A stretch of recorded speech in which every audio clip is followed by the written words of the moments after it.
ঈসা আলাইহিস সালাতু ওয়াস সালাম নামবেন মানারাতুল বায়দা নামক মসজিদের মধ্যে। আরেকজন ভাই প্রশ্ন করেছেন, সিরিয়ার মসজিদ উমাবি অথবা সাদা গম্বুজওয়ালা মসজিদ, এই মসজিদ কি ঈসা আলাইহিস সালাতু ওয়াস সালাম আসার জন্য রং করা হয়েছে নতুন করে? আমরা জানি যে মসজিদ উমাবি অথবা এই মসজিদের অনেকগুলো নাম আছে। মানারাতুল বায়দা এই মসজিদ কি বলা হয়? এই মানারাতুল বায়দা নামক মসজিদ, যেখানে ঈসা আলাইহিস সালাতু ওয়াস সালাম দুজন ফেরেশতার ডানার মধ্যে ভর দিয়ে তিনি নামবেন, এই মানারাতুল বায়দা নামক মসজিদের ভিতরে ঈসা আলাইহিস সালাতু ওয়াস সালাম নামবেন। এটা কিয়ামতের একেবারে বড় আলামতের একটি, কিয়ামতের শেষ যে বড় আলামতগুলো রয়েছে 10টা আলামতের একটাই, 10টি আলামতের একটি এটি। ঈসা আলাইহিস সালাতু ওয়াস সালাম নামবেন মানারাতুল বায়দা নামক মসজিদের মধ্যে, এবং সেই মসজিদে নামার পর ঈসা আলাইহিস সালাতু ওয়াস সালাম সালাত আদায়ের জন্য ঈসা আলাইহিস সালামকে বলবে যে আপনি ইমামতি করেন। তিনি বলবেন না, ইমাম মাহাদি ইমামতি করুন। তো ইমাম মাহাদি আলাইহিস সালাতু ওয়াস সালাম তিনি ইমামতি করবেন, ঈসা আলাইহিস সালাম মুক্তাদি হবেন। নামাজের সালাম ফিরানোর পর ঈসা আলাইহিস সালাম দেখবেন যে দাজ্জালের বাহিনী প্রস্তুত হয়ে সব চলে আসছে। কোন মসজিদে? ওই মানারাতুল বায়দা, সাদা গম্বুজওয়ালা মসজিদ, মসজিদ উমাবি ওই মসজিদকে বলে। এই মসজিদের চতুর্দিকে দাজ্জালের বাহিনী দাঁড়ানো থাকবে। ঈসা আলাইহিস সালাম শুধু এরকম নিঃশ্বাস ছাড়বেন, এই যে আমরা এখন একটা নিঃশ্বাস ফেলেছি, এরকম একটা নিঃশ্বাস ছাড়বেন। তো আমাদের নিঃশ্বাসটা কতটুকুন আর গিয়েছে? ঈসা আলাইহিস সালামের নিঃশ্বাসের পাওয়ার এমন হবে, আল্লাহু আকবার। আশেপাশে দাজ্জালের বাহিনী যারা দাঁড়ায় আছে 60-70 হাজারের বিশাল বহর, এটা আধিক্য বোঝানো হয়েছে, এরা হবে ইহুদি।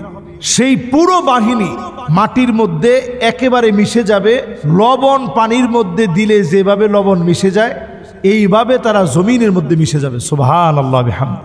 এরপরে ঈসা আলাইহিস সালাম দৌড় শুরু করবে দাজ্জালের পিছনে। বর্তমান প্যালেস্টাইনের বাবুল লুদ নামক এরিয়া, আপনারা অনেকেই জানেন যে তেল আবিব থেকে এটা খানিকটা দূরে। এই বাবুল লুদ নামক এরিয়া, যেটাকে বাবাল লুদ বলে, আপনি গুগলে লিখলেও পেয়ে যাবেন। ওই পুরো জায়গাতে দাজ্জালের বাহন যেটি হবে সেটি এখন তারা সাজিয়ে রেখেছে, আর আমরা মুসলমানরা ঘুমাচ্ছি।